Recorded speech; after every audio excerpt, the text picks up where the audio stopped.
Pete, how you doing, my friend? Good. Good to see you, Todd. Good to Yeah, see you good to see safe. you, man. So, Yeah, and go ahead.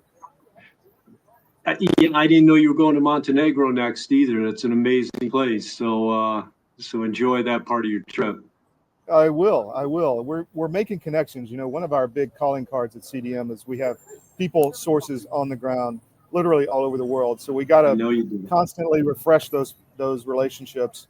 They're important because we get information before others do, like you have as well on the ground in Ukraine, and that's why I love having you on. A lot of stuff going on. Tell me about this 12-point plan that Europe wants to put in. They're going to tell the Yeah, Russians how we're going to make peace. Is that it? yeah. Well, I'll pop it up in a minute unless you have it. But just to tie it back, so the Europeans have a 12-point plan they want Russia to accept now. But just going back to what we just heard from Jeffrey Sachs, who I Mm-hmm. agree with you, is always great to listen to because he's got such a historical foundation. And just listening to him say, that he listed all the Western company leaders, and he's pretty harsh on President Trump. I think that's one of his Yeah, political baggage he carries with him, but that's yeah. okay. You gotta you just gotta take it. You know, just because he's Exactly, got so exactly. much other good stuff. He still gives him some credit, but he's pretty harsh on. He always has Yeah. been, and at times he deserves critique, as you and I have pointed out throughout this process. But what I started thinking about as he was talking about the lack of historical context, it seems to me, and I started thinking this at the last meeting where Zelensky went to the White House, and I thought, you know, if I could get to the White House, or a guy like Sachs, or McRaven, any of those guys could go to the White House. I could talk. I could in 30 to 60 minutes with facts convince President Trump that we're on kind of like the wrong siding, oversiding with the wrong side. We have no knowledge of how this war started, and that needs to be foundational knowledge for everything you do, because it was so egregious. And not just what happened there, but what happened afterwards was so egregious. And I feel like, if there was a new forum, and maybe we need this, and our viewers can chime in, send us comments, their thoughts. If there was like a forum where you could debate, we could get someone from Russia would come in and just show the facts, because they intercepted communications between Victoria Nuland and Ambassador Pyatt. They know they have a timeline of events from 13, 14, 15, all the way to 22.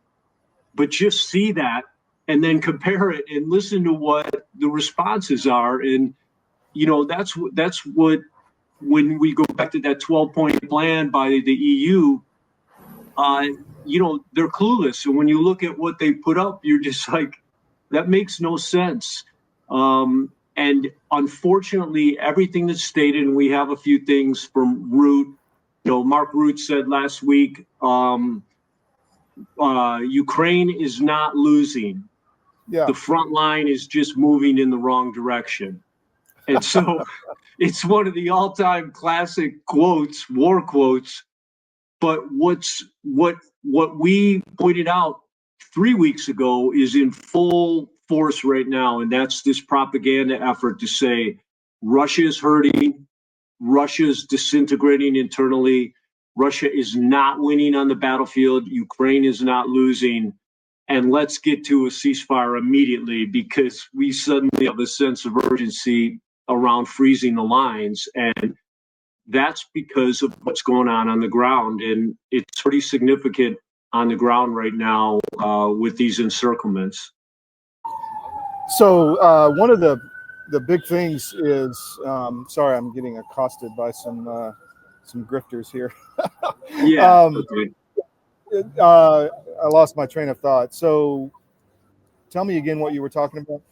Yeah, we Sorry. were talking about the Europeans just putting out propaganda, and then Unfortunately, and again, we point this out all the time, the biggest killer of propaganda is facts. And Yeah. the most in your face facts are empirical, things you can see, things that are physically present. And so we have these lies about the Russian economy, the Russian oil industry has been severely hampered, which is a joke. It was just explained by one of the Russian leaders the other day who was visiting the U.S. And he said the only thing hitting refineries in Russia does is raise the price of oil worldwide. And when the Yes. price of oil rises worldwide, we just sell less oil for more money and make the same bank.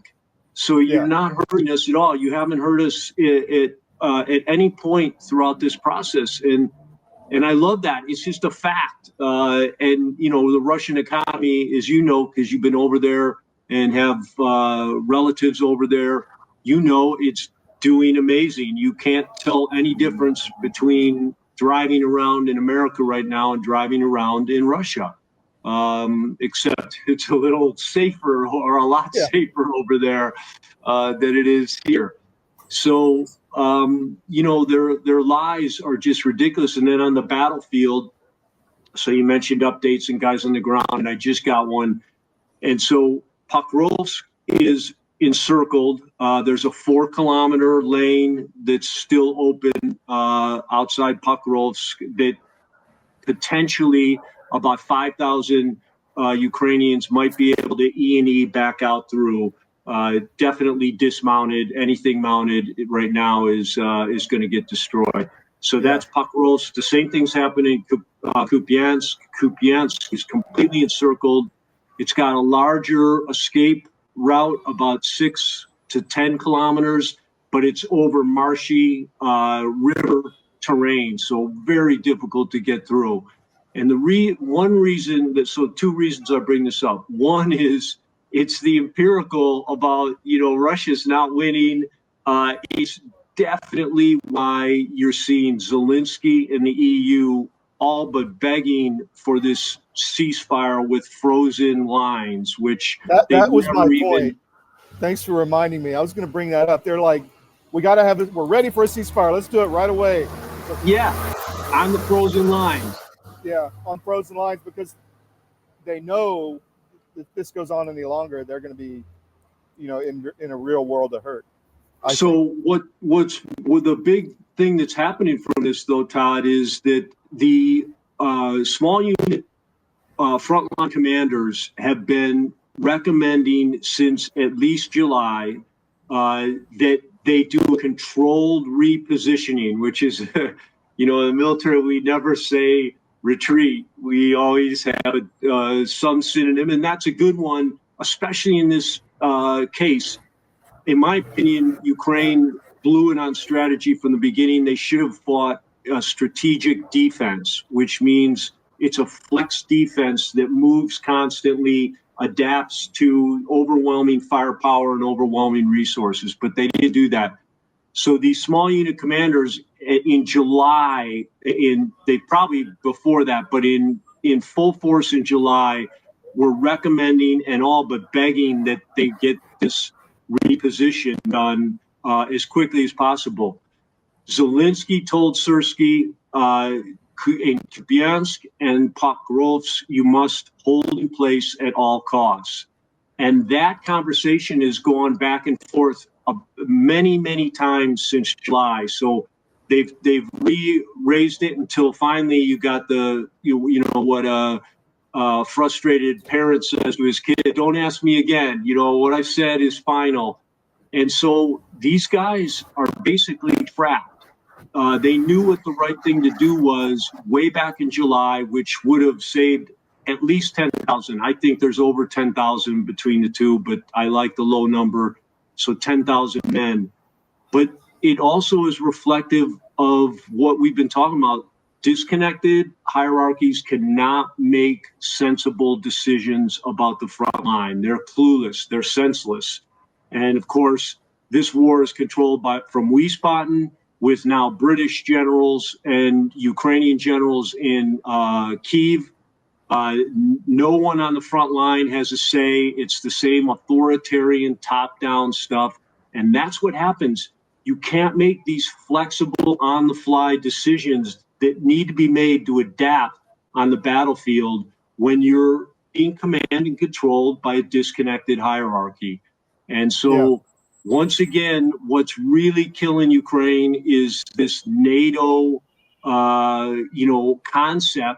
of disconnected chains of command, satellite communication, generals telling captains what to do on the battlefield, and that's the story in both those cities.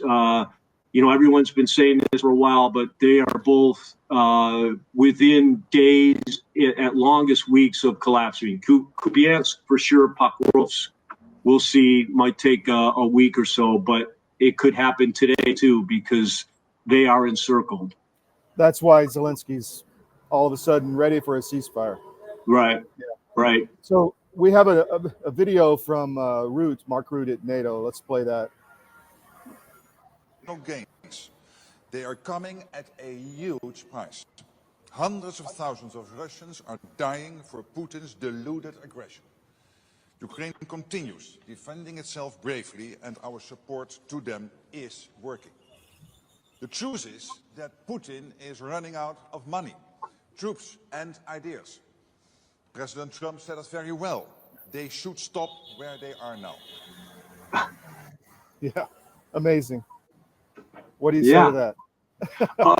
It's just they can't even make up good lies anymore. Putin is hurting. Well, I mean, what does that even mean? Has he got a headache? I don't think they're hurting, and everyone knows that. And the oil thing I just explained, as they have explained too. But this European desperation is scary. The Brits especially.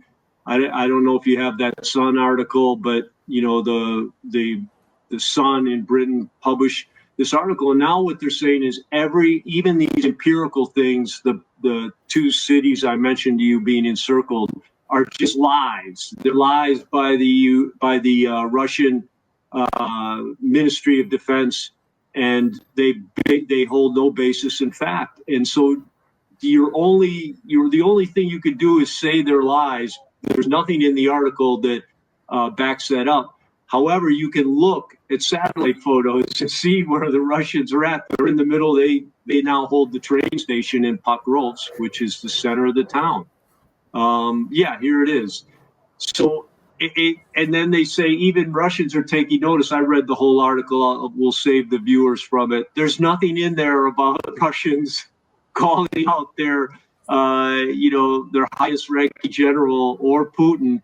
But what he says in this meeting is a very reserved take on what's happening. That's why I said many analysts, including Ukrainian, say there's 20,000 trapped. But the Russian chain of command says that it's only 10,000, 5,000 in one and 5,500 in the other. So they were very measured in their description, but nothing that they said is new. It's been incrementally happening for at least 3 months, as I have already described. So calling it a lie is like, saying it's a lie that the sun came out this morning. You can look outside and prove it's wrong. Yeah. What gets me, Pete, is the scale of all this. I mean, we're throwing around numbers like 10,000 men like it's nothing. Yeah. I mean, it's overwhelming. I mean, the scale of this is off the charts, and the death and destruction. I'm glad we're not seeing a lot of the footage. It's got to be horrific. I mean, that many people getting killed on a daily basis. Yeah, that's why you almost have to look at it. I see it every day, and it is horrific. And that's, we've explained this, you and I, before. We're American veterans, and on this issue, the America is the influence, the veteran is the catalyst. We see other military personnel, we see what they're going through. We see these young men dying for no reason at all on both sides. And because Yeah. we've been there, we can feel for them and we can understand the horrific nature of this thing, and that it's not, no one should be flippant about it. Every day that goes by, another 1,500 young men die. So you're absolutely right to point it out. And, historians, I hope, are never go easy on these EU leaders or these people who continue to make up lies, our influencers here in the U.S., make up lies to keep the war going. And to look at what's happening on the battlefield right now, to try to lie so that you can keep the Ukrainians fighting for your own interests, it's unconscionable. Yeah, it really is. On that note, there's still more mobilization going on, but this is a video of them fighting back, actually, that came out recently. Оставьте человека! Оставьте человека, вы что делаете? Это вообще бессмысленно! Человек, оставьте! Оставьте человека, какое вы имеете право! Оставьте! Что делаете, ненормальный? Делайте человека! Делайте человека! Разве можно так? Конченый, сука! Долбоёб! Долбоёб, ебаный!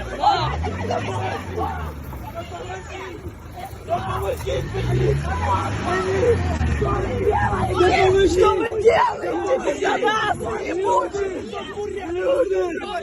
Линя, ты дрина в машине.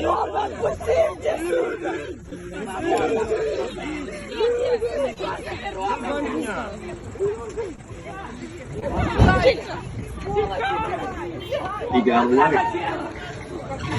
Пидорасы ебучие! Пизда вам нахуй! That's really hard to watch. Yeah, but it's such a great indicator, Todd. They're on so many levels, and do you mind, can I just say a few things about it real quick? Yeah, please go ahead. Yeah. Yeah, so just start with the conscriptors, the guys in the camouflage.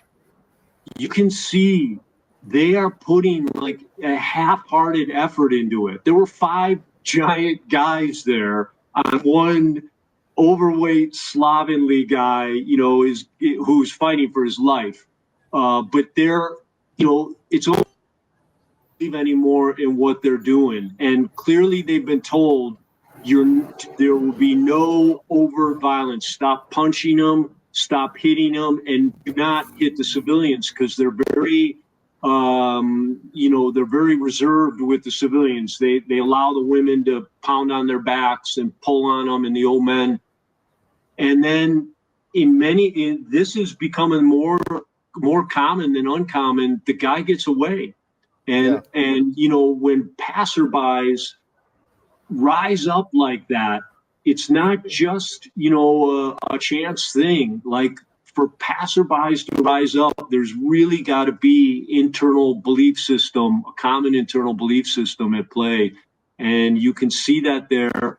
Again, we show these because as war historians, as far as we know, no country has ever won a war that had to forcefully conscript its people.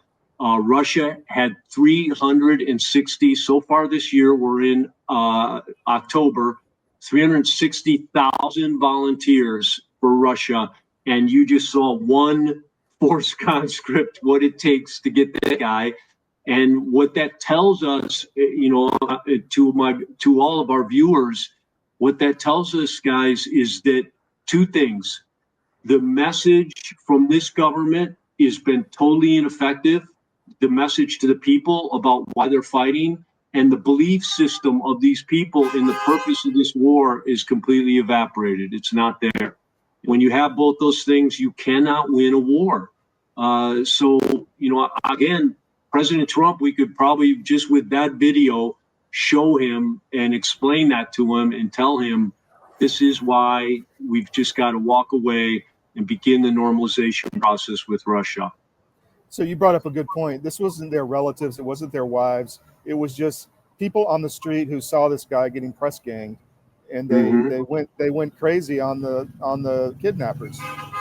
I mean, that's really, really interesting. And plus the guy, if they're having to pull off, you know, a 50-year-old fat guy to put on the front line, those aren't high crack soldiers, you know? No, So no. it's I still think this is a depopulation exercise, but go ahead. I'm sorry. Yeah, no, you could be. I believe my mind's open to just about anything because the desperation. I still believe one of the biggest catalysts is that the censorship industrial complex is centered in Kyiv. It's the censorship industrial complex for all globalists and all leftists worldwide. It's their hope to win elections. It's their hope to bend the continue bending their false narrative about, you know, the world and how humans interact and what humans are. I laugh because I laugh at those comments, but that's what I believe it is. That's what I believe the desperation is. It's the common ground between all these EU leaders and most of the people who support the war fervently in the U.S. And but I'm open to anything because their desperation is so senseless, and you know, but it must be powerful. So whatever it is, it's driving some crazy behavior. Well, you're right. I think it's all of the above. I think it's a variety of things. It's money. It's saving face. It's ancient hatred of Russia. It's just a lot of different things.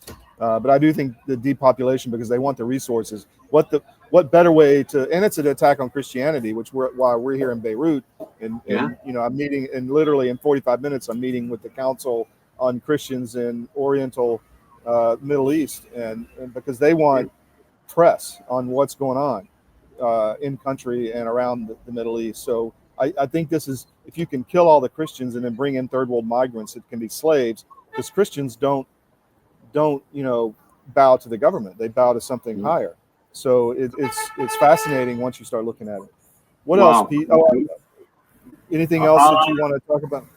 Yeah, no, I think that those are most of the key topics, but that's fascinating, and please keep that up. I'm glad you're doing it, and I know all the viewers are too. It's amazing endeavor, Todd. So thanks.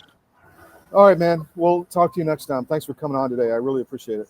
Yep, sounds good. Take care. All right. Head up, eyes open, man. Yeah, man.